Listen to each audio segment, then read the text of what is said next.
Well, I don't see DJ yet. I love where he's at, man. He's getting better.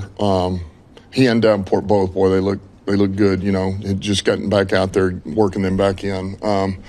And you know, Meek, we'll know a lot more today with Meek. You know, and same thing with TA. You know, that answer is probably going to come through after practice here with both of them. I have a pretty good idea. You think TA might have a chance to practice today? I don't see him practicing today. I don't. And Meek may be able to go a little bit here. We'll see. Get him moving around.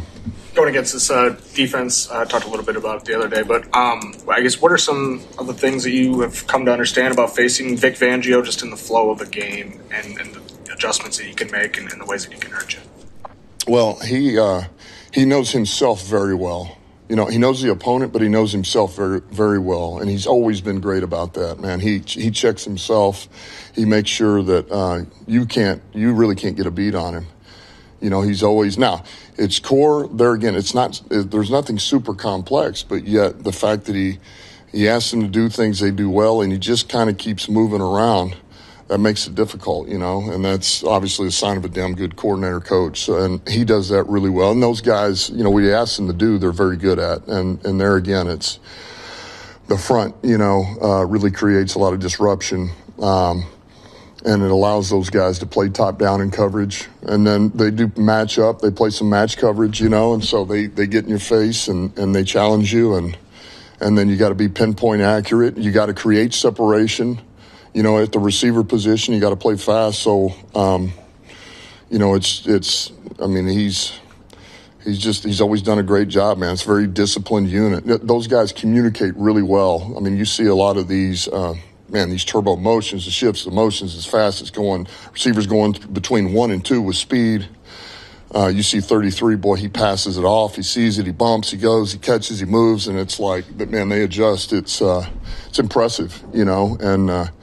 Those are signs of a well-coached defense, and that's what he's always been. I mean, his defenses are they're very disciplined. They play together, they play hard, and it's no secret why teams struggle against them.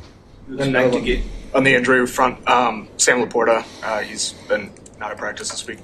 What's his outlook for this weekend? I know a lot more today. That's another one. You know, I don't see him practicing either, you know. So that's the best way to say it. What's the trust you have in Brock? If you don't have Sam and those guys in that room to fill Sky high. You know, Brock, there again, Brock's the guy we don't talk a lot about, but, you know, he's the jack of all trades, man. He does everything for us, pass protect, run block. He can run some routes. He plays special teams. Like, he's one of the most dependable players we have on this team. And at the end of the day, you know what you really need in the tight end position is versatility and smarts, and he's got both of those. And he's tough. I mean, so he checks a lot of boxes of a well-rounded tight end, and so that is always going to make me feel a lot better, feel less offensively, feel a lot better. I don't know if he's a solution this week per se, but you've been working Jackson Meeks over there with the tight end group quite a bit. You know, what is maybe the future you see for him potentially there, or is that just solving a short staff middle week? No, not necessarily. I mean, there's some things he did on scout team that really caught our eye, really leading up to, I mean, this has been 3 or 4 weeks ago. You know, we had to use him. It was by necessity. We had to use him on some scout team tight end. And, you know, one day I watch him, he's mixing it up with Muhammad, you know, and, you know, you guys know what we think about Muhammad, the type of player he is, especially in the run, setting edges and stuff. And he kind of held his own, you know, like didn't look, I'm not saying he won the rep, but he didn't look like a fish out of water. You know, it looked like, whoa, this is kind of natural for him. He's got some strength. He's got some size. And we know the athlete. He's big skill, right? He's a big athlete. He's got length, can play strong. So then we just kind of, you know, moved him over there a little bit, and he's been working with Tyler Roll. Now, he still does scout team receiver, and he's still working with Scotty, too, here and there. But, so, yeah, we're just kind of tinkering with him. You know, maybe there's an H-back in there. There's an athlete. So we'll see. We're just going to keep working with him. He works hard, and he works hard, and he's smart, too. Ahmed back in the building this week. What's it like to have him around again? Who's that? Oh, yeah. Well, I mean, you can only imagine, right? He's fired up to be back. He loves ball. We haven't gotten him on the grass. We're just trying to work him back, make sure he's good. We're trying to be smart, and then, we'll get him practicing next week with the team. But he's here. He's around the guys. So, listen, he's fired up. It's good to have him back. From an organizational standpoint, how much do you see similarities between how you guys, the roster is constructed with you guys vis-a-vis the Eagles, and when you look at just like the type of players that they've years through the draft and whatnot? Yeah, well, they drafted well. They've acquired their players a number of different ways, but they certainly have drafted well. And a lot of the players they have are a lot of the same players we really were high on too.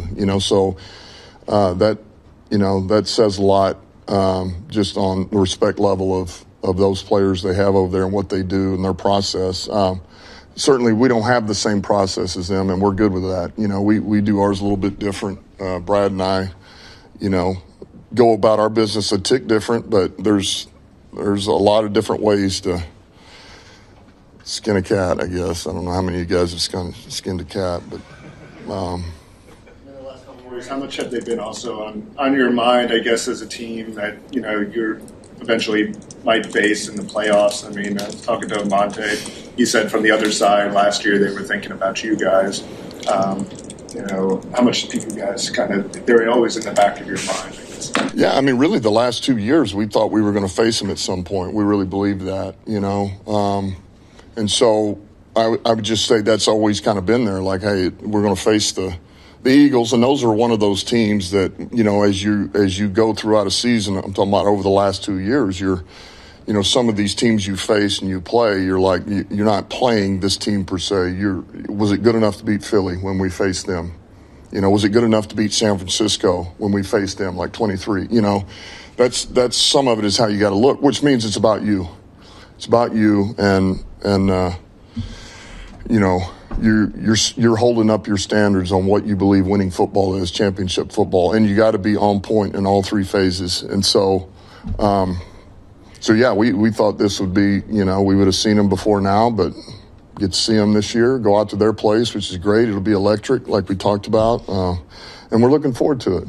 One of the Aiden Hudson, he was saying he sees this as like a must-win for you guys. Do you like guys, and I know you try to keep everything even keeled and every game the same, but do you like that guys are viewing it like that, like a Hudson, taking that much pride as you guys are looking to prove like you're in that upper echelon of teams in the league? Yeah, I do. I do like that. I think we need to apply some pressure on ourselves, in a good way, because I know we got the right guys too. That's what helps, right? We're not. The reality is we still got a lot of games left. All right, how much is a must win? Well, but yet, man, I think when you view it that way, like we got to find a way to come away with this one. It's important. They're all important, but this is the one in front of us right now. And I just think it applies the right kind of friction, the right kind of pressure on you. So I am good because I know our guys, and I know that they're gearing up. They're going to be ready to respond. They know it's not going to be easy. We're going to have scratch and claw for everything that happens. And really that play that happens with 11 minutes in the second quarter could be the difference in this game.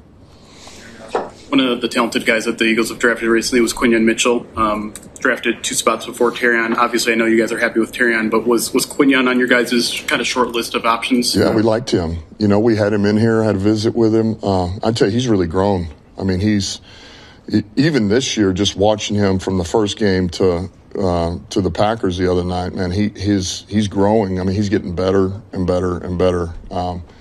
His coverage ability, man, he doesn't get phased. Nothing really stresses him. Can play the ball in the air. But we liked him, There again, he was just a little raw coming out of where he came out of, but he's really taken off. They've done a good job with him.